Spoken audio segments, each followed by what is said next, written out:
प्यारे बच्चों, कैसे हो आप सब? क्या आप भगवान कृष्ण की कहानी सुनना चाहोगे?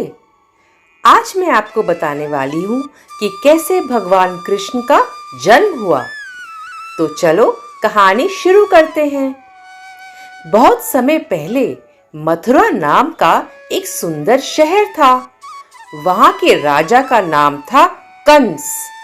लेकिन कंस एक बुरा राजा था। वो बहुत ही कठोर और निर्दयी था। उसके मन में दूसरों के लिए कोई दया नहीं थी। राजा कंस की एक बहन थी जिसका नाम था देवकी। देवकी बहुत ही दयालु और सुंदर थी। जब देवकी की शादी वसुदेव से हुई तो कंस ने उन्हें खुशी खुशी विदा किया। लेकिन तभी एक आकाशवाणी हुई, यानी आसमान से आने वाली आवाज। आकाशवाणी ने कहा, हे कंस, देवकी का 8वां बेटा तुम्हारे विनाश का कारण बनेगा। ये सुनते ही कंस डर गया। उसने देवकी और वसुदेव को जेल में बंद कर दिया।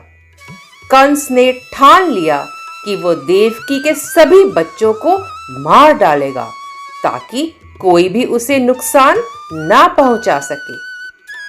एक एक करके कंस ने देवकी के सभी बच्चों को मार डाला। लेकिन जब 8वां बच्चा होने वाला था तो रात में भगवान विष्णु ने वसुदेव को दर्शन दिए। भगवान विष्णु ने कहा, वसुदेव, तुम चिंता मत करो। देवकी का 8वां बेटा मैं स्वयं हूं और मैं कंस का अंत करूंगा।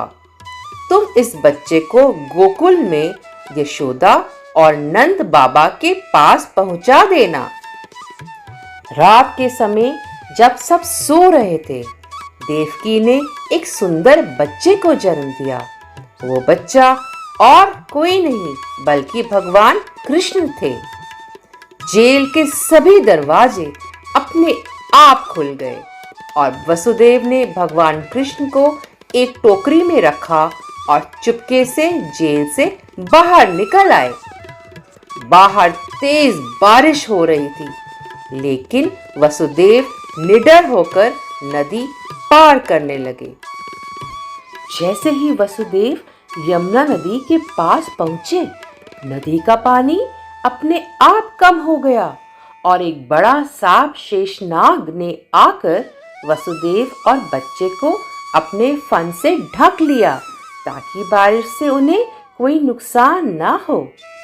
वसुदेव ने गोकुल पहुंचकर भगवान कृष्ण को यशोदा और नंद बाबा को सौंप दिया और यशोदा के पास सोई एक बच्ची को लेकर वो वापस जेल लौट आए। जब कंस को इस बच्चे के बारे में पता चला तो उसने उसे मारने की कोशिश की, लेकिन वो बच्ची आसमान में उड़ गई और देवी दुर्गा का रूप लेकर उसने कंस से कहा, कंस, तुम्हारा विनाश निश्चित है। भगवान कृष्ण का जन्म हो चुका है और वे तुम्हें मारेंगे। कंस बहुत डर गया, लेकिन भगवान कृष्ण अब सुरक्षित थे और गोकुल में खुशी खुशी अपने माता पिता के साथ बड़े हो रहे थे। उन्होंने अपने चमत्कारों से सबको खुश कर दिया और बाद में कंस का अंत करके सबको उसकी बुराइयों से मुक्त किया। तो बच्चों, ये थी भगवान कृष्ण के जन्म की कहानी। इस कहानी से हमें ये सीख मिलती है कि सच्चाई और अच्छाई हमेशा जीतती है। भगवान कृष्ण ने हमें सिखाया कि चाहे परिस्थिति कितनी भी कठिन क्यों ना हो, हमें हमेशा सही रास्ते पर चलना चाहिए। प्यारे बच्चों, आपको भगवान कृष्ण की जन्म की कहानी पसंद आई है ना? अब चलिए जानते हैं कि उनका जन्म यानी जन्माष्टमी का त्योहार कैसे मनाया जाता है और इसका क्या महत्व है। जन्माष्टमी वह दिन है जब भगवान कृष्ण का जन्म हुआ था। ये हमें याद दिलाता है कि जब भी बुराई बढ़ती है, भगवान आते हैं और अच्छाई की जीत करवाते हैं। तो बच्चों, जन्माष्टमी कैसे मनाई जाती है?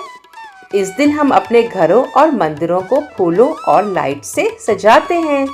भगवान कृष्ण की मूर्ति को सुंदर कपड़े पहनाते हैं और उन्हें झूला झुलाते हैं। भगवान कृष्ण का जन्म रात 12 बजे हुआ था, इसीलिए लोग इस रात जागकर भगवान की पूजा करते हैं।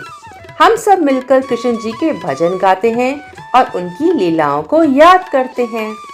कुछ जगहों पर दही हांडी का खेल भी होता है, जिसमें लोग मटकी तोड़ते हैं, जैसे कृष्ण जी बचपन में माखन चुराते थे। कई लोग इस दिन उपवास रखते हैं और रात को प्रसाद के रूप में माखन, मिश्री और फल खाते हैं।